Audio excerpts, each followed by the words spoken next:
Organization is the key in planning. And this was such a well-planned rally and march that I still have goosebumps over it when I think about it. If the last two rallies that we had, or the PPA had, are indication of anything, I think 2017 is going to be a very interesting year, to say the least.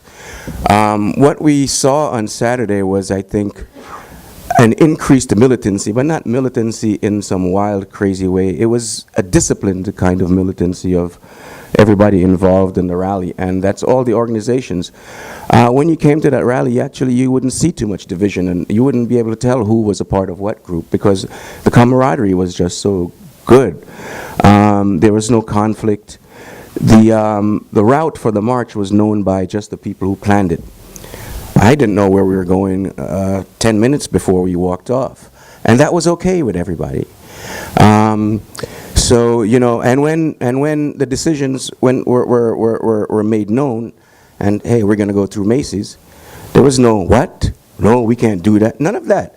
It was just okay. We're going to do it, and the attitude was such that the police realized, and this is not just from this action, this is something that's been happening in the city. There's a change that's been happening on the ground in New York City where, and a lot of the credit for this particularly goes to this group, Shut It Down, because this is their modus operandi. Every Monday they highlight a person who was killed by the police, and they go into places and talk about it.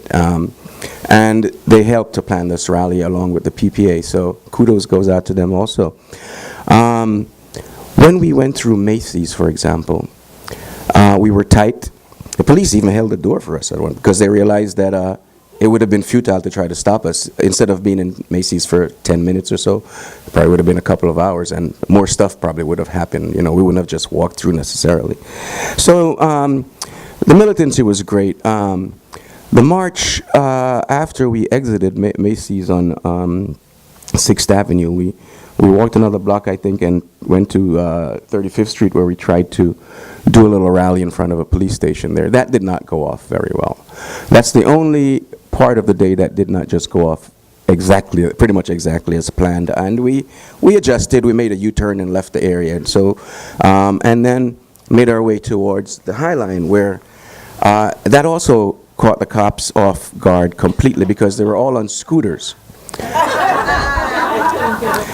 And so while we were on the High Line by ourselves, having this nice slow march downtown, uninterrupted by pigs, and have people, along taking our flyers, crowded in areas where the walk was wider, a little narrow, a little less people, but just steady going through, no hostility from the crowd.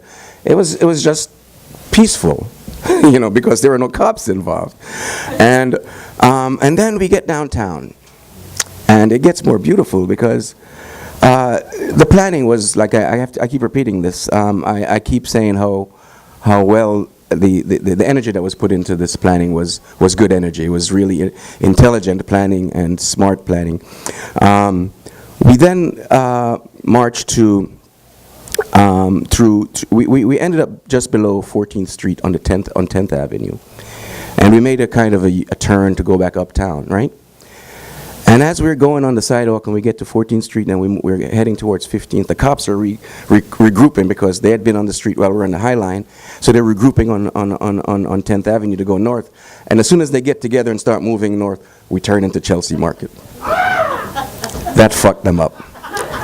That was my favorite part of the day, because I was about 20 feet from the front and I saw them just bewildered. They were looking at each other and riding their scooters in circles, and it was quite beautiful. It was helpless cops, which is what we want. So the rally, it was political the whole way. You heard the chants in the video. I don't have a complete list of all the endorsers and speakers, but we had PPA. You saw Heather speak. She closed out the program at Herald Square. We had a trans woman that spoke. I'm not sure which organization she represented. We had Bashback, the young man you saw speaking, Caribou, spoke for them. We had Y Accountability, Workers' World, and PPA, and of course, Shut It Down. And other forces, which I regret. Babeland, oh, there was a speaker from Babeland also, and they endorsed. And I apologize for anybody I forget. Now, after we got into Chelsea Market, you know, it was a different audience. This was not in Macy's. Most of the workers are young people of color. We were well received quietly because they're working, and there's fear of, you know, retaliation from bosses and so forth. So we didn't get, hey, you know, we just got some thumbs up and some smiles and some little twiddly fingers, like, you know, we got a lot of that. But we know support when we see support, right? And so it was passive support. We couldn't get our flyer out in Macy's very well because the workers are worried, right? Now, when we get down to Chelsea Market, a different crowd. Not everybody in Chelsea Market is rich. I actually, every once in a while, go there. There's a nice grocery store. I shop there every once in a while, I have to admit myself, because they have good shit. So when we're near, but most of the people are affluent, and they did not want to see this crowd. And if anybody is familiar with Chelsea Market, there's a wide area where there's a fountain.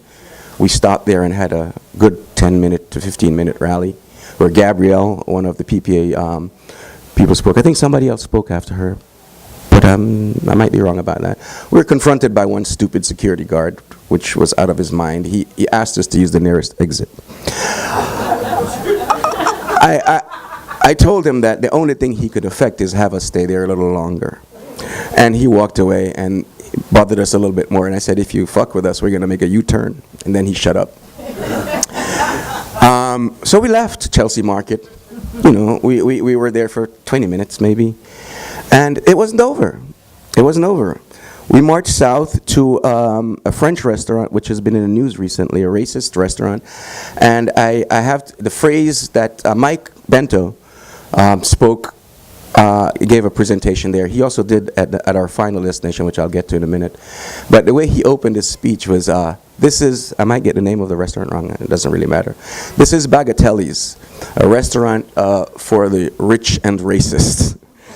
And what he was referring to is some articles in the paper recently about their racist practices, where black patrons to the place were put in the back at small tables and at tables that were too small for their parties, with the intention to discourage them from coming. And even to the point where I understood they had to share chairs in a fancy French restaurant. So that's how racist that place is. And we almost had one person was arrested earlier for nothing, and one other person almost got arrested for something at Bagatel's. We kind of pulled him away from the cops before that could happen.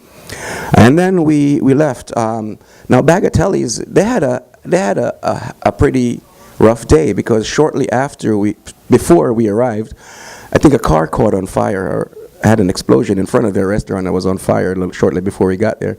So they had all kinds of stuff that day. So they had a warm morning, or afternoon, I should say. We then went down to the what's the name of the Whitney, which is where we closed out. The Whitney has an exhibit of a painting of Emmett Till in his casket, which was done by a white artist who was advised by many black artists that she should not paint that. It wasn't her right to do so. She went ahead and did it, so we thought it was worthy of protest, and we did so. I also heard that it might only be temporary, but that painting has been taken down, but it's not. It's probably, they say it's because of a leak.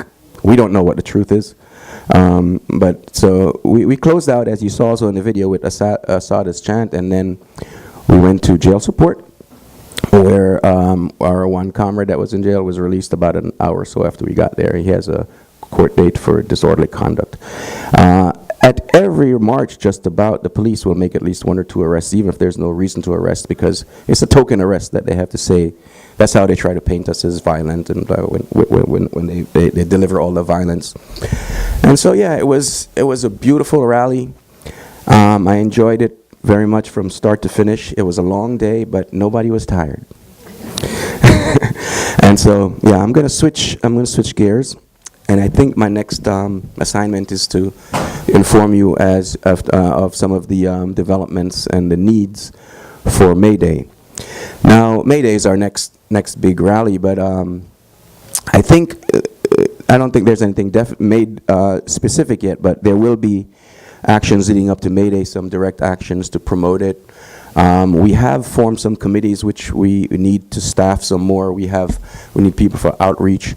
The PPA is bottom lining security or marshaling of the rally. We're going to need help with that, and we need to reach out to other organizations for that kind of help.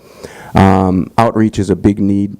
And of course, there's lots of areas that we will need help. The next planning meeting is next week, Thursday, and I think we're trying to get a hall, the Union Hall on 23rd Street.